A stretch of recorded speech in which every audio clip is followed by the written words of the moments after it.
Thank you for inviting me to be a part of the Hispanic Heritage Month celebration of the Rutgers School of Social Work. It's a pleasure to be here.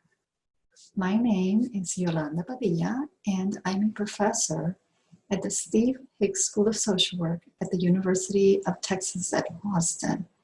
And I also direct the Center for Diversity and Social and Economic Justice, which is a center of the Council on Social Work Education. As we celebrate Hispanic Heritage Month, as social workers, we think about the place of Latino heritage in social work education. I think that many of us Latino scholars can pinpoint the first time when we encountered images of our heritage that didn't match our lived experiences. For me, it was my first semester in my community college. And in a way, right there, my whole academic agenda was laid out for me. I decided to write a paper for my English class, which I titled The Assimilation of Mexican American Youth. I look back, and while it's a wonder that I even knew words like assimilation, I was part of a rich and prideful Mexican American culture that had taught me many things. And I had what I tell my students is the most important tool for critical thinking: personal lived experience from which to draw upon. As I started to pull books down from our library shelves for my paper, I saw in disbelief what was written about my community in books like William Madson's The Mexican Americans of South Texas, a case study in cultural anthropology, and Celia Heller's sociological study, New Converts to the American Dream. Those images were so wrong and absurd. They were almost tragic comical and revealed a seriously flawed scholarship. All of us have seen these characterizations of Latinos, things like fatalism, for example. There is a difference between fatalism and knowing how to reconcile with life and move forward with a sense of hope. So I changed the title of my paper to Perspectives on the Problems of Assimilation of Mexican American Youth and made it a critical analysis. Heritage is no small thing. Jose Armas, in one of the books I cited in my paper, La Familia de la Raza, talks about Mexican American families containing, quote, the basic elements of direction and foundation for a truly human way of life. So what it means for social work education to speak to Latino heritage is then fundamental. It's about teaching social work practice that is responsive and grounded in the lived experiences of Latino communities and who they are. When we don't know much about their lives, we don't know how to frame what we say to them or how to work with them. Heritage is no small thing. Any social work practice that is not responsive to the communities we serve will not only be ineffective, but it will cause harm. As Latinos, or as people deeply engaged in Latino communities, we have a very clear sense of what it means to be authentic about the lived experiences of communities. We have a lens that allows us to see deeply and to take in the lives of people. That lens can guide how we shape the social work discipline and profession, how we develop our curriculum, what it takes to create equitable learning environments, and how we conduct and use research. In terms of the first aspect, curriculum, our heritage suggests to us that how we teach makes a difference. We can't just give students information about people's lived experiences.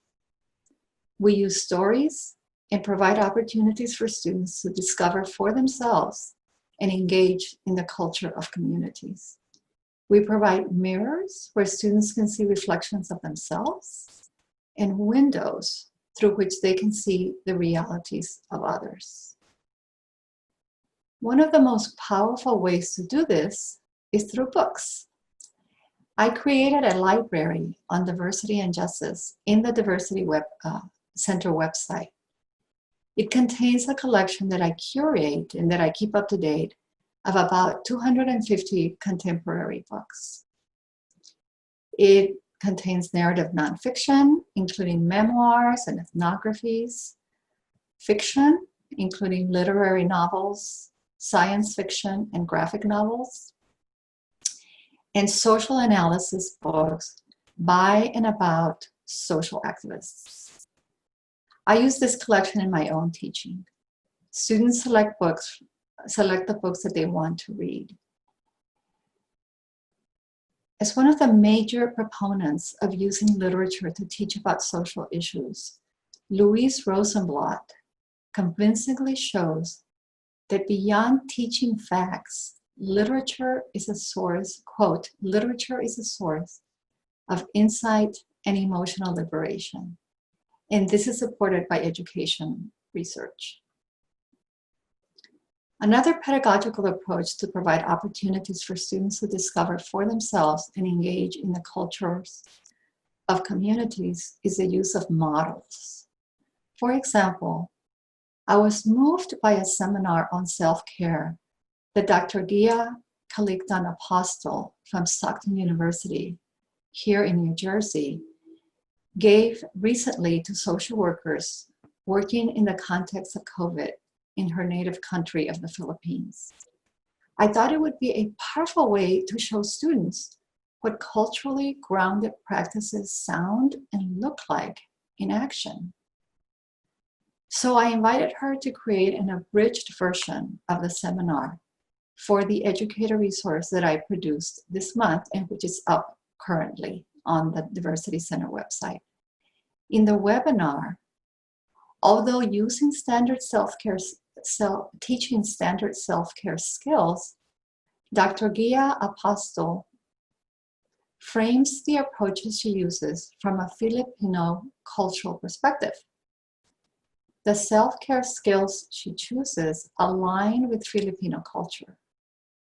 Participants are encouraged to draw on their own cultural philosophies when they need to. A mantra, a proverb, a belief, a code, or a prayer to cling to. Indigenous languages are interspersed, providing a source of validation for participants. The webinar resonated with me as a Latina, and I could see how we could do the same for people of other Filipino cultural heritages. Creating equitable learning environments is a second way that we can hold true to our heritage. We know that we need to be intentional about this. It doesn't just happen. In order, for example, to build a faculty that is capable of actually serving the needs of Latinos, we need to rewrite our job descriptions, change our expectations for what cover letters should say, and create new interviewing rating forms when we are interviewing candidates. They all need to center on ways that potential faculty demonstrate their specific strategies and intentions to advance Latino student success. Finally, holding true to our heritage involves research. I have done research on the unexpected healthy birth outcomes, specifically birth weight and infant mortality, of Mexican American immigrant women, which are on par with non-Hispanic white mothers.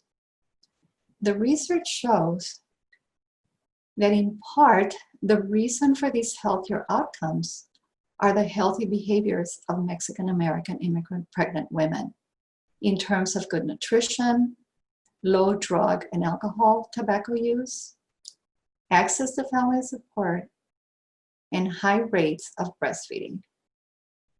By the third generation, however, birth outcomes deteriorate significantly. So I, along with a team of researchers, conducted a systematic review to see if health providers acknowledged and supported these healthy behaviors in Mexican immigrant mothers.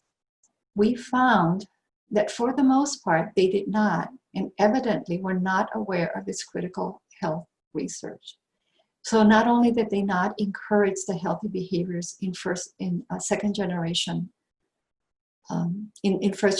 mothers, they did not work with second generation mothers, given that the risk for poor health outcomes were had become significantly higher. This tells us that we need to be vigilant of the sources that we use to teach about practice to our students. Are they based on rigorous current research? Social work curriculum, learning environments, and research shape our interventions. They cannot be divorced from the lived experiences of the communities we serve. And not only the social and economic conditions, but the cultural context, the world views which provide a lens through which they see life. Heritage is no small thing. Heritage is people's most precious legacy.